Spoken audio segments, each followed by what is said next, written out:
विद्यार्थी मित्रांनो, पर्यावरण विषय इयत्ता 12वी याच्यातील आपण पर्यावरण संरक्षण पद्धती बघणार आहोत. त्याच्यात आपण पर्यावरणपूरक चिन्हे, इको लेबलिंगचे फायदे हे सगळे बघितलेत. तर आज आपण त्याच्यातले इको मार्क्स बघितला होता. इको मार्क्सचे निकष बघूयात. उत्पादन प्रक्रिया व वापर व त्यानंतर विल्हेवाट लावताना पर्यावरणाची हानी लक्षणीय प्रमाणात कमी करणाऱ्या उत्पादनावर इको मार्क्स लेबल केले जाऊ शकते. इको मार्क्स प्रदान करणारे निकष हे उत्पादनाच्या सर्व टप्प्यांना समाविष्ट करतात. याला उगमापासून ते अंतरापर्यंत दृष्टिकोन देखील म्हटले जाते. तर इको मार्क्सचे निकष. इको मार्क्सचे निकष हे उत्पादन प्रक्रिया, वापर आणि वापरानंतर विल्हेवाट लावताना पर्यावरणाची हानी लक्षणीय प्रमाणात कमी करणाऱ्या उत्पादनावर इको लेबलिंग मार्क्स हे लावले जाते. आणि इको मार्क्स प्रदान करण्याचे निकष उत्पादनाच्या सर्व टप्प्यांना समाविष्ट करतात. या उगमापासून तर अंतापर्यंत हे दृष्टिकोन देखील म्हटले जाते. मुख्य घटकांमध्ये स्रोत आणि वापरल्या गेलेल्या कच्च्या मालाचा प्रकार, नैसर्गिक साधनसंपत्तीचा योग्य कार्यक्षम वापर, ऊर्जा, कार्यक्षम उत्पादन, कचरा व्यवस्थापन आणि उत्पादनाची विघटनशीलता यांचा समावेश आहे. तर निकष लावताना वापरल्या गेलेला कच्चा माल, मुख्य स्रोत, नैसर्गिक साधनसंपत्ती, योग्य कार्यक्षम वापर, ऊर्जा, कचरा व्यवस्थापन, उत्पादनाची विघटनशीलता यांचा समावेश इको मार्क्सचे निकष लावताना होत असतात. तसंच इको मार्क्ससाठी खालील प्रमाणे आवश्यक बाबी आहेत. भारताचे मानक संस्थाच्या BSI संबंधित मानकाची पूर्तता करणारी उत्पादने, उत्पादनातील कार्यक्षम घटकांची प्रमाणाबाबत उतरत्या क्रमाने यादी करणे. या निकषांवर हे उत्पादन पर्यावरणपूरक आहे ते निकष व त्यांच्या योग्य वापरासंबंधी तपशील वेष्टनावर दर्शवते. वेष्टनाखालील वापरली जाणारी साधनसामुग्री पुनर्चक्रीय करण्यायोग्य आणि जैव विघटनशील असावी. इको मार्क्स तांत्रिक समिती 16 उत्पादनांच्या श्रेणीत इको मार्क्स सूचित केले आहे. यामध्ये मुख्य साबण, डिटर्जंट, कागद, वंगण तेल, वेस्टर्न साहित्य, पेटेंट, बॅटरी, इलेक्ट्रिक वस्तू, खाद्यपदार्थ, सौंदर्य प्रसाधने, प्लास्टिक उत्पादने, चामडे इत्यादींचा समावेश होतो. इको मार्क्ससाठी खालील बाबी आवश्यक असतात. भारतीय मानक संस्थांनी BSI संबंधित मानकांची पूर्तता केलेली आहे. उत्पादनाची आवश्यक घटकांची प्रमाणानुसार उतरत्या क्रमाने प्रदर्शित करण्यात येते. आणि वेस्टर्न खाली आणि वेस्टर्नच्या वरती या सगळ्या गोष्टी पुनर्चक्री करण्यास जैव विघटनशील असावीत. आणि तांत्रिक समितीने 16 उत्पादनांच्या श्रेणीसाठी इको मार्क्स सूचित केले आहेत.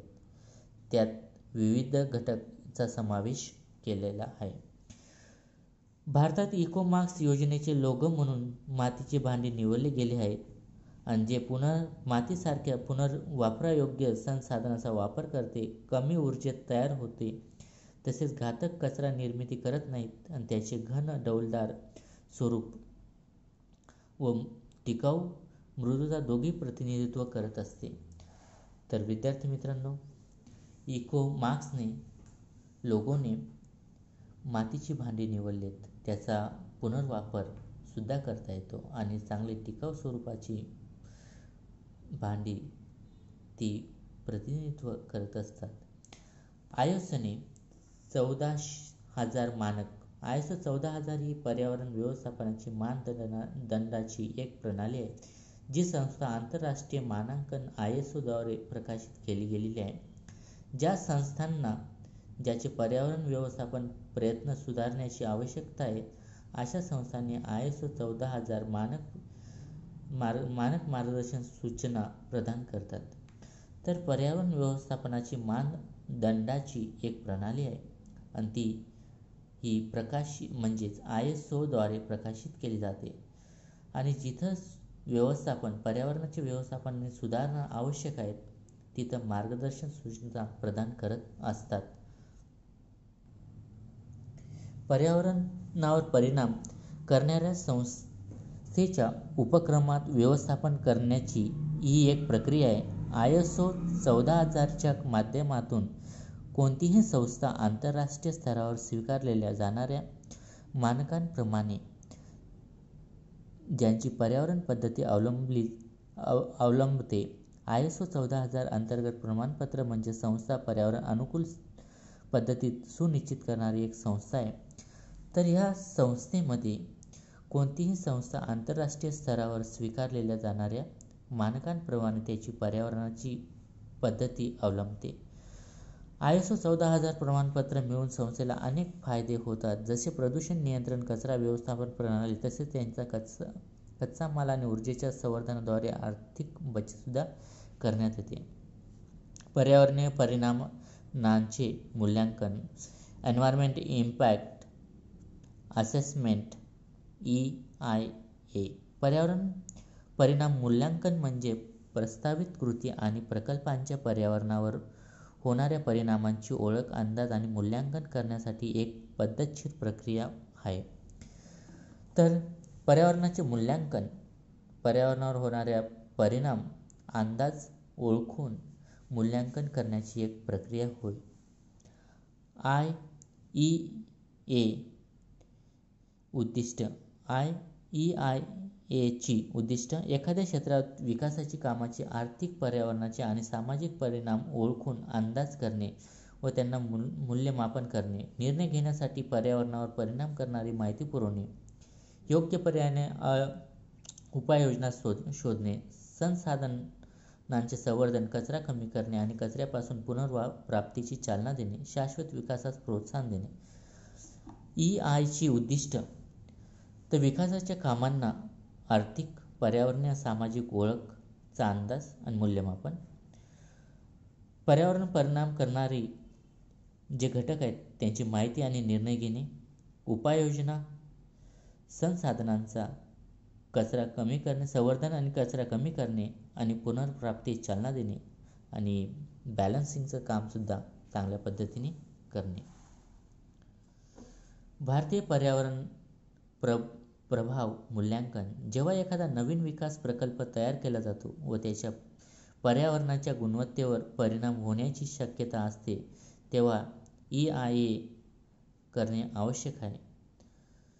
तसं पर्यावरणाचे प्रभाव मूल्यांकन, नवीन विकास प्रकल्प तयार केला जातो आणि गुणवत्तावर परिणाम होण्याची शक्यता असेल तर EIA म्हणजेच पर्यावरणीय परिणामांचे मूल्यांकन करणे आवश्यक असते. पर्यावरण, वनीकरण आणि हवामान बदल मंत्रालय MOFECC भारतात पर्यावरण परिणाम मूल्यांकन करण्यासाठी प्रयत्न करीत आहे. यासाठी जबाबदार संस्था केंद्रीय प्रदूषण नियंत्रण मंडळ आहे.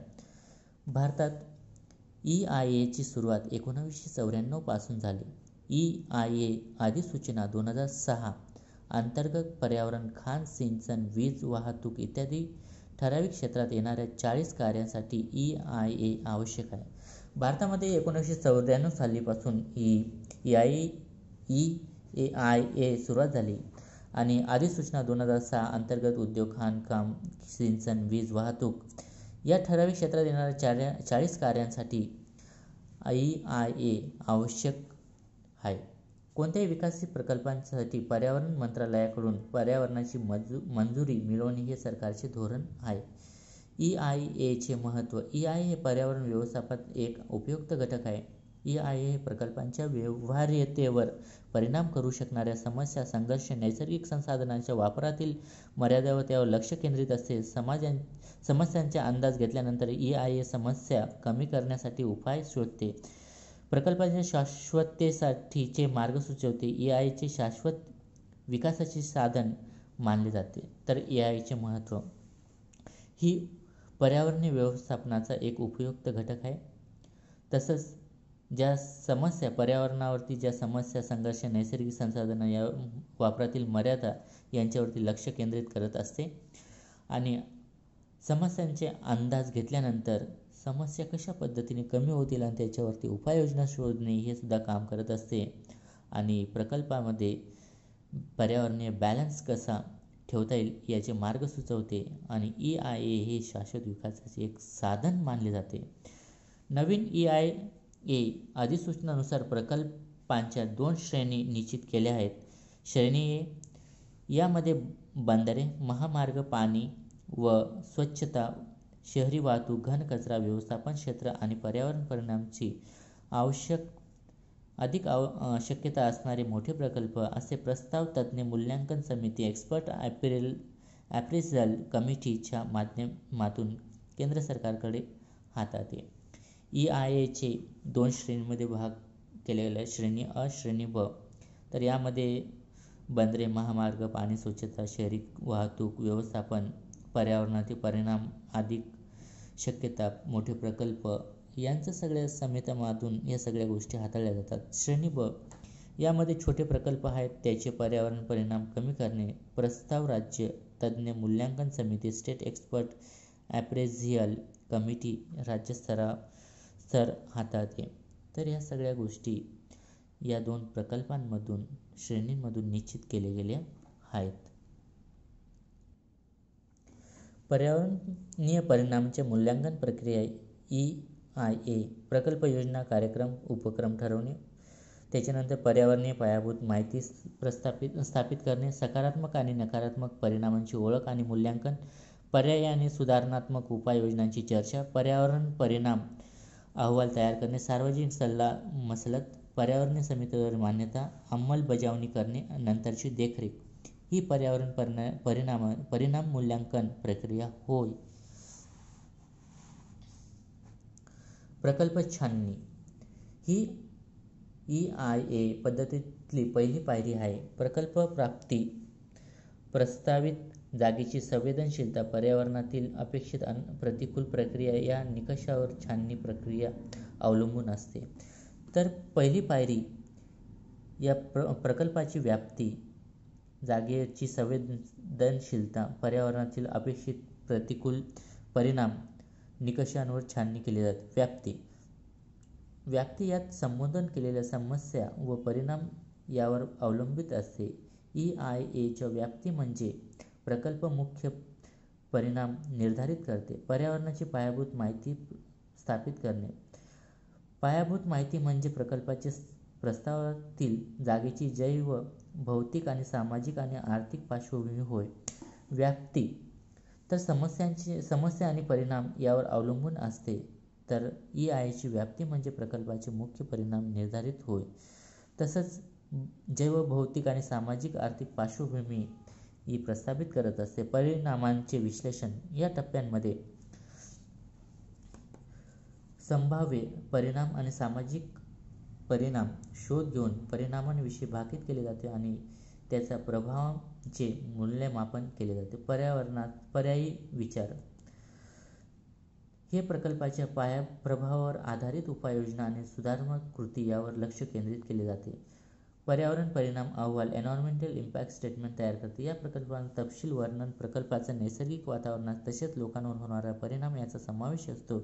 त्यात हे परिणाम कमी करणाऱ्या उपाययोजना, पर्याय आणि सुधारणात्मक कृती सूचना याचा देखील समावेश असतो. तर बघा, पर्यावरणाशी प्रकल्पाच्या नैसर्गिक वातावरणावर लोकांवरती त्याचा काय परिणाम होतो याचा समावेश करणे आणि परिणाम कमी करणाऱ्या उपाययोजना सुद्धा यांचा अभ्यास केला जातो. सार्वजनिक सल्ला मसलत ही प्रक्रिया आहे ज्याद्वारे प्रकल्प प्रभावित लोकांच्या मते, चिंता विचारात घेतल्या जातात आणि सार्वजनिक सुनावणी, लेखी प्रतिसादाचा समावेश केला जातो. तर लोकांमध्ये त्या सगळ्या गोष्टी डिस्कस केल्या जातात आणि त्याच्यातून ठरवलं जातं की किती प्रमाणात याचा परिणाम लोकांवरती आणि होऊन या सगळ्या गोष्टी सोडवल्या जातात. निर्णय प्रकल्प प्रस्तावित स्वीकारणे ही नाकारायची किंवा त्यात बदल करायचा हा निर्णय पर्यावरण समिती ठरवते. पर्यावरण समितीच्या माध्यमातून या पर्यावरणाच्या सगळ्या गोष्टी चुकीच्या बरोबर त्या ठरवल्या जातात.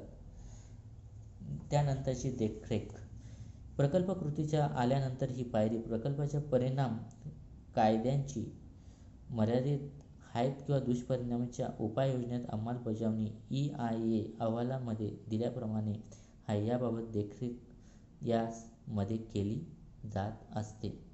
तर अशा पद्धतीने पर्यावरणीय परिणाम मूल्यांकन प्रक्रिया आपण बघितली. यानंतर हरित लेखा परीक्षण ग्रीन ऑडिटिंग. स्थानिक, प्रादेशिक आणि जागतिक पातळीवर होणारे जलद शहरीकरण आणि आर्थिक विकासामुळे अनेक पर्यावरणीय समस्यांना सामोरे जावे लागत आहे.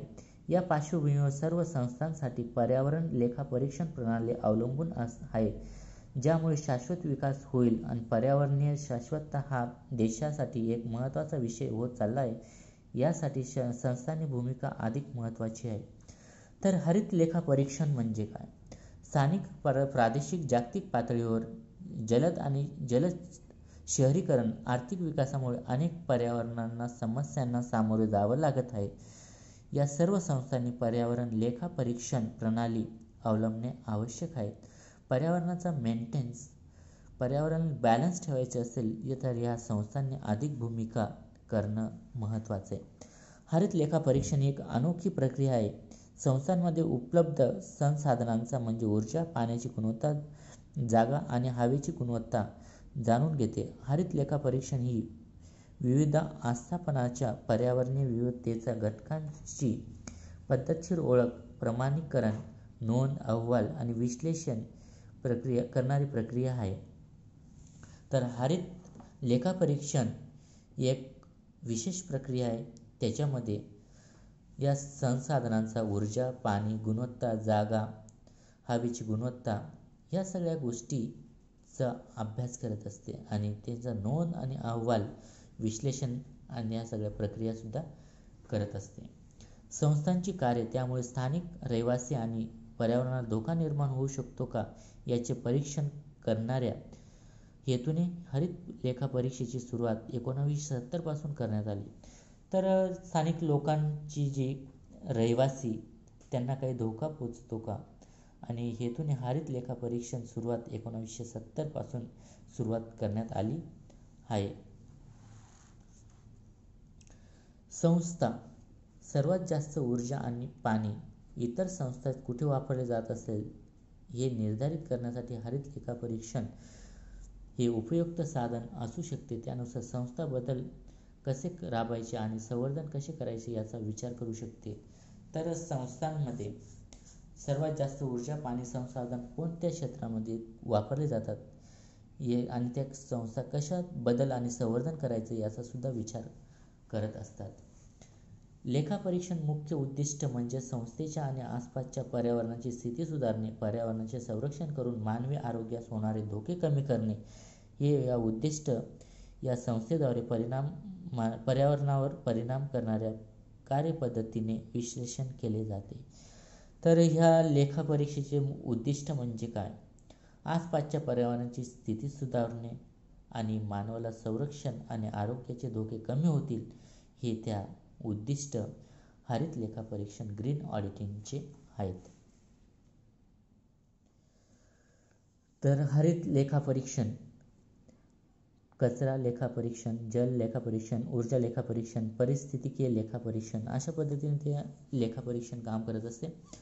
लेखा परीक्षणात खालील घटकांचा समावेश होतो. कचरा लेखा परीक्षण कचऱ्याचे प्रकार आणि प्रमाण निश्चित करण्यासाठी योग्य त्याचा वापर केला जाऊ शकतो. यामुळे कचऱ्याचे प्रमाण कमी करणे आणि पुनर्चक्रीकरण इत्यादी प्रकल्प राबवण्यात मदत होते. यामध्ये कचरा वर्गीकरण, पुनर्वापर, पुनर्चक्रीकरण व कंपोस्ट करून कचरा निर्मिती कमी करण्यासाठी मार्गदर्शन केले जाते. कचरा संकलन आणि विल्हेवाट लावण्याची यंत्रणा तपासून काय वाया जाते आणि हे तपासून आणि शून्य कचरा परिसर कसे तयार करायचे हे समजण्यास मदत होते. तर कचरा लेखा परीक्षण कचऱ्याचे निश्चित प्रमाण, प्रकार याचा वापर केला जाऊ शकतो. कचरा कमी करणे आणि त्याचा पुनर्चक्रीकरण करणे या प्रकल्प राबवण्यास मदत होते. वर्गीकरण, पुनर्वापर, चक्रीकरण, कंपोस्ट, कचरा करून निर्मिती करून त्याचे मार्गदर्शन केले जाते आणि शेवटी त्याची विल्हेवाट लावण्याची यंत्रणासुद्धा तपासून शून्य कचरा परिसर करण्यास मदत होते. जललेखा परीक्षण हे पाणी वापराच्या सांडपाणी शुद्धीकरणाच्या सुविधा याचे मूल्यांकन करते. हे पाण्याची एकूण आवश्यकता, प्राप्त केलेल्या आणि पुनर्वापर केलेल्या पाण्याचे प्रमाण मोजते. पाण्याची मागणी आणि पुरवठा संतुलित करणे, साठवण करणे व टंचाईच्या वेळी त्याचा योग्य उपयोग करणे हे लेखापरीक्षणाचे मुख्य उद्दिष्ट आहे. लेखापरीक्षणाचे उद्दिष्ट म्हणजेच काय? जललेखापरीक्षणाचे पाण्याच्या जे गढूळ पाणी, सांडपाणी असतं त्याचं शुद्धीकरण करून मूल्यांकन करणे आणि पाण्याची एकूण आवश्यकता, प्राप्त, पुनर्वापर केलेल्या पाण्याचे मोजले जाते आणि साठवण करणे, टंचाईच्या वेळी त्याचा उपयोग करणे हे त्या जललेखापरीक्षेचे उद्दिष्ट आहे. ऊर्जा लेखापरीक्षण हे ऊर्जा संवर्धन आणि त्याचा वापर आणि संबंधित प्रदूषण कमी करण्याच्या संदर्भात मूल्यांकन करते आणि ऊर्जा वापराच्या पद्धतीवर लक्ष केंद्रित करून ऊर्जा संवर्धनाचे तंत्र सुचविण्यास मदत करत असते. पारिस्थितिकीय लेखापरीक्षण हे संस्थेचे हरित क्षेत्र मोजण्यासाठी, जैवविविधता ओळखण्यासाठी आणि पर्यावरणाशी असलेले संबंध मोजून घेण्यासाठी संस्थेच्या जमिनीच्या वापरावर लक्ष केंद्रित करते. हे संस्थेच्या हरित भागाची टक्केवारी मोजते. हरित क्षेत्राची भूमिका महत्त्वपूर्ण आहे कारण वायू प्रदूषण कमी करते आणि जैवविविधतेस मदत करते. ते कीटकनाशके आणि पर्यावरणास सुरक्षित पर्यायांचा वापर करून पर्यावरणाची देखभाल करण्याची संस्था किती पुढाकार घेते हे तपासते. तर पारिस्थितिकीय लेखापरीक्षण जैवविविधता ओळखण्यास, पर्यावरणाशी असलेला संबंध, संस्थेचे जमिनीचे लक्ष केंद्रित करणे, हरित भागाची टक्केवारी मोजणे आणि वायू प्रदूषण कमी करणे, जैवविविधतेस मदत करणे या सगळ्या गोष्टीचा अभ्यास आणि संस्था पर्यावरणाची देखभाल करण्यासाठी संस्था किती पुढाकार घेते हे सगळं तपासण्याचं काम या हरित लेखापरीक्षेमधून पारिस्थितिकीय लेखापरीक्षण काम करत असते. हरित लेखापरीक्षणाचे फायदे ते आपण पुढच्या व्हिडिओमध्ये किंवा पुढच्या लेक्चरमध्ये बघणार आहोत. तर आज आपण जो पार्ट बघितला त्याचा व्यवस्थित अभ्यास करा आणि पर्यावरणाचे जे प्रोजेक्ट तुम्हाला जे नावं सिलेक्ट करायला लावलीत ते नावं मला त्वरित पाठवा. जे विद्यार्थी 11 तारखेनंतर नावं देतील त्यांचे प्रकल्प म्हणून नावं स्वीकारले जाणार नाहीत याचीसुद्धा काळजी घ्यायची. लवकरात लवकर तुमचे प्रकल्प सिलेक्ट करायचे. थँक्यू.